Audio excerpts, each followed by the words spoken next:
about the Rebbe Marash with the iron, the person who made plates and dishes and things for the army? Did I tell you that story? I'm not sure. I don't think so. Okay. Once there was a Jew, and this is the time of the Rebbe Maharash, which is like about 150 years ago in Russia.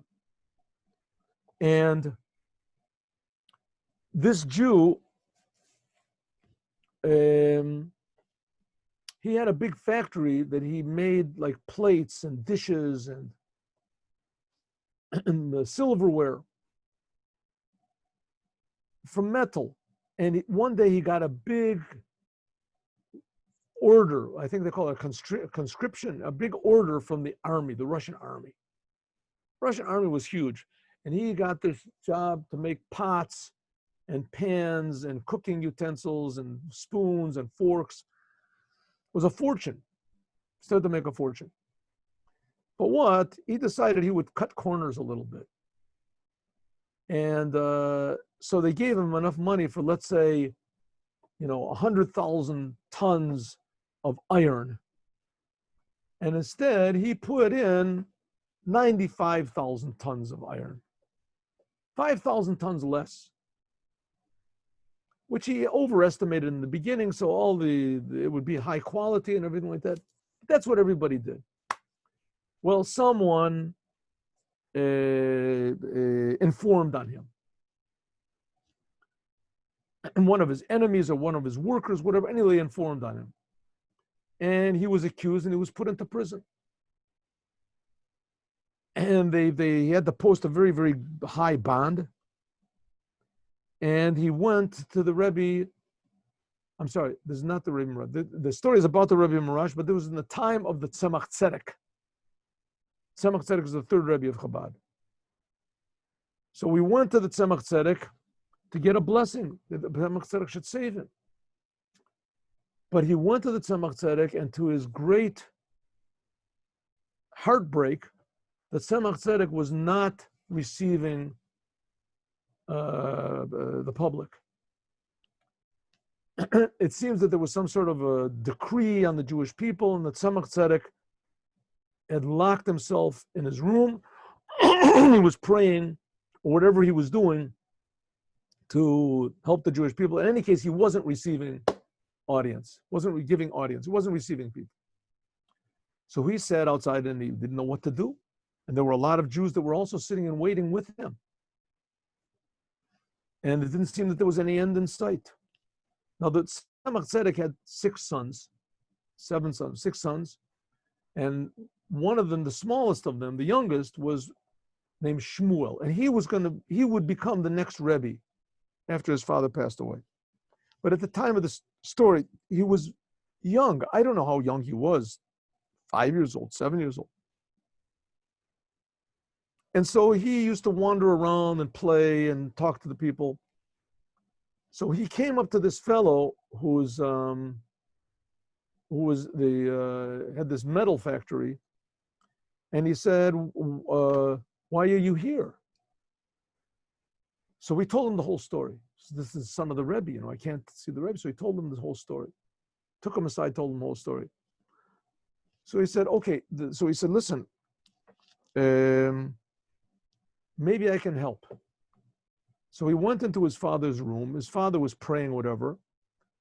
And he came out and he came to this man and he said, listen, before I spoke to you, see that fellow sitting in the corner?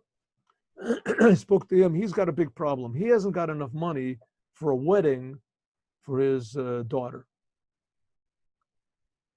The story said that he needed a talis. He needed money to buy a talis for the groom. Anyway, whatever it was, his daughter was getting married. He didn't have money give him money for the wedding, and everything will be okay. So how much does he need? 50 rubles. 50 rubles. I'll give him 100 rubles. Goes over and gives him 100 rubles. This is for your wedding. I understand your daughter's getting married. Mazel tov, yes, I am. That's one of the reasons I'm here. I understand that you need money. I said, yeah, I need money. Here, take 100 rubles. So, the man is happy. Thank you very much. Now, this man with the metal factory, he really believes that this is advice from the Rebbe, the Tzemach Tzedek. I mean, his son went in to talk to his father, and it must be advice from the Tzemach Tzedek. So he said, and that's it. You know, he gave the money, and now everything is going to be fixed. So he comes the day of the trial, and he goes to trial happy, sameach, you know, sure of himself.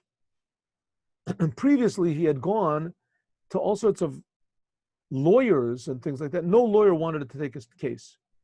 No lawyer. He didn't have any evidence to support his case, nothing whatsoever. No lawyer wanted to take. So now he goes to the trial, and he's sitting there very confident. And there comes the prosecution. And the person accusing him of stealing comes and gives the evidence. And another person brings his books. And they show that this, they show it. So he realizes that the situation looks pretty bad. You know, it looked pretty bad. I mean, if there's going to be a miracle, it has to happen soon. You know, maybe Elijah the prophet will come, maybe the building will fall down. Something has to happen, but nothing is happening. So the judge looks at it, he says, have you got any, what is your defense? So he stands up and he says, Your Honor, I'm a loyal citizen and I'm a faithful servant of the Tsar, and I'm innocent. And the judge said, that's it. That's all I can say is I'm innocent. So the prosecution, they're all sitting there scoffing and putting their heads down. Whoa. So the judge says, okay, I've decided that we have to gather up all of the metal and all of the forks and spoons and plates and everything's written down here. Gather them all and have them weighed. The prosecution stands up and says, Your Honor, we protest. This will take weeks. It'll cost who knows how much money. It's a tremendous effort to do. It's obvious this man is a thief. He's a liar. He has nothing even to say in his own defense. The judge says, what can I do? I'm a judge. I have a conscience. I have to do justice. If there's a way of proving beyond the shadow of a doubt that this man is guilty, then we can do it. But if not, then maybe he's not guilty. How can I sentence him? And then even more, this is treason. It's stealing from the government. Judge takes his gavel. Court is dismissed. No. So what can they do? So they put this poor guy, he's in his house under house arrest, and he's sitting there just going crazy. He doesn't know what's going to do, because if they bring all of these plates and things and they find out that the accusations were really true, the judge is really going to get angry at him, and it'll give him even a bigger sentence. So comes the time of the trial, and they bring him into court, and the judge says, Mr. Groys, please take the stand. He's the stand. Mr. Groys, you claim that you did not cheat the government. True? Yes. So, Mr. Groys, you were paid for 100,000 tons of metal. Is that not true? Yes, Your Honor, it is true. I have the receipt, yes. And you say that you produced 100,000 tons of, use that all for pots and pans? I said, yes. Said, Mr. Groys, you are not telling the truth. We weighed all of that, and there is 110,000 tons. Mr. Groys, you are a patriot. You put more iron in those pots and pans than you were supposed to. You took out of your own pocket. They said, yeah, well, Your Majesty, I didn't. And you're such a humble man, and you didn't want to say anything to the government. You are just an amazing, and you, the prosecution, you'd be ashamed of yourself for not having this, and it's a good thing I call him in, case dismissed, and that's it. So he's amazed at that. He's so happy. He got a big prize from the government.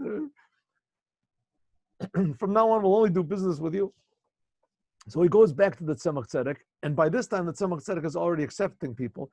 So he takes a nice big donation, and he goes into the Tzemach Tzedek, and he gets an appointment, of course, and he stands and says, I want to thank you. You saved my life. You gave me that advice. It was just such a miracle. I can't believe it. Tzemach Tzedek says, excuse me, who are you? He said, oh, you're right. I didn't go into you, but I talked to your son, and your son, he gave the advice. I was the one with the metal. Remember, they had the case with the metal. Tzemach Tzedek says, metal?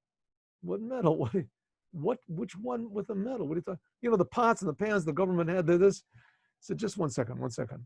He calls his son in. He said, did you tell him to give money to that person with the, he said, yeah, I told him to give money to the person that was going to have the wedding. And then I said, how could you do with him like that? How could you?